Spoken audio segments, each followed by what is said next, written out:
Irmãos e irmãs, palavra hoje, nesse dia de São José Operário, nos fala de um Deus que é operário, que é trabalhador, realiza uma obra e que no final dessa obra, como complemento, como coroação da obra, cria o ser humano à sua imagem e semelhança. E depois entra no descanso, porque delega, por assim dizer, e designa o ser humano para que ele continue essa obra da criação. Justamente o ser humano, por ser imagem e semelhança de Deus, possui e recebe de Deus essa criatividade, o desejo, a inteligência, todas as qualidades, as habilidades para continuar fazendo progredir, crescer a obra da criação.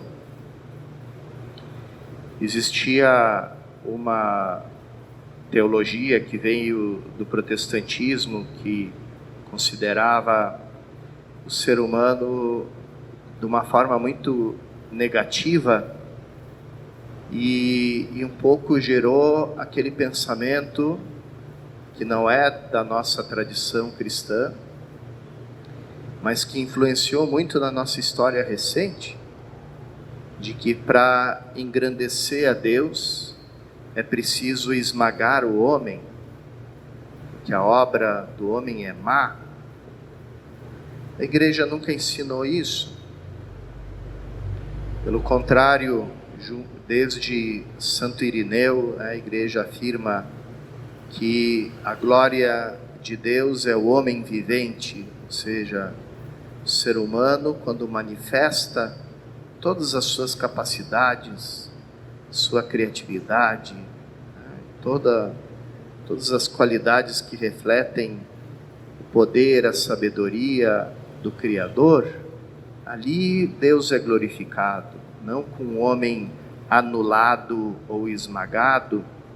E justamente essa teologia protestante do homem esmagado levou ao ateísmo, porque aqueles autores materialistas, do final do século XIX começaram a dizer o contrário. Bom, se para glorificar a Deus é preciso esmagar o ser humano, então para recuperar a dignidade, a grandeza do ser humano é preciso esmagar a Deus. Então, ou Deus ou o homem, ou você crê num Deus e aí você anula a tua liberdade, a tua criatividade, você se anula, ou então você se expressa plenamente como ser humano, e para isso você tem que tirar a Deus, excluir a Deus da tua vida. Então vejam como um princípio teológico mal colocado leva consequências terríveis na vida da fé e na sociedade como um todo. E aí a gente viu crescer toda essa revolução industrial que mudou profundamente a vida do ser humano, porque mudou as condições de trabalho. Pensem que antes da revolução industrial o mundo era principalmente agrícola e todo o trabalho era um artesanato, portanto incluía um aprendizado, uma busca de uma habilidade. A forma de fazer as coisas era passada de pai para filho, tanto é que grande parte dos sobrenomes das pessoas tem a ver com a profissão, Então, aquele era a família, dos ferreiros, aquela era a família, Então, aqueles sobrenomes em inglês e alemão que terminam com man ou er, é tudo nomes de profissão. Né?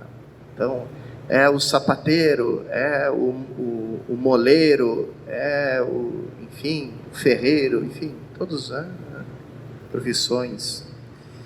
E depois, com a Revolução Industrial, o ser humano deixa esse trabalho junto da família, é afastado da família e vai para realizar um trabalho de robô, um trabalho maçante, automático, que dura horas, né? E paga um salário muitas vezes incapaz de prover o sustento da pessoa e da sua família. E aí surge toda aquela questão operária e toda aquela teoria sobre os operários, os trabalhadores, né? E das quais, sem dúvida, a mais importante de todas foi o marxismo. Né? Então, depois, com toda a consequência das doutrinas marxistas para a sociedade, né? Menos há 30 anos atrás, né? O mundo estava dividido em dois, né? Os países capitalistas e os países comunistas, né? E ambos, só que depois, à distância, a gente vê o quanta coisa ambos os mundos compartilhavam, né? E ambos compartilhavam isso, né? A primazia da matéria em detrimento da dignidade humana, né? O ser humano visto como um número, como uma peça, como uma engrenagem no mundo do trabalho. Então, como esse mundo todo pós-industrial, seja no capitalismo, seja no marxismo, se afastou daquela ideia do homem, imagem e semelhança de um Deus criador, de um Deus criativo. E aí a gente tem o magistério da igreja, que foi durante todo esse tempo reafirmando a dignidade humana, a dignidade do trabalho e a primazia da pessoa sobre o dinheiro, sobre o lucro. Ou seja, todo o mundo do dinheiro, do lucro, da indústria, do trabalho, a finalidade de tudo isso é afirmar o ser humano e a sua dignidade, né?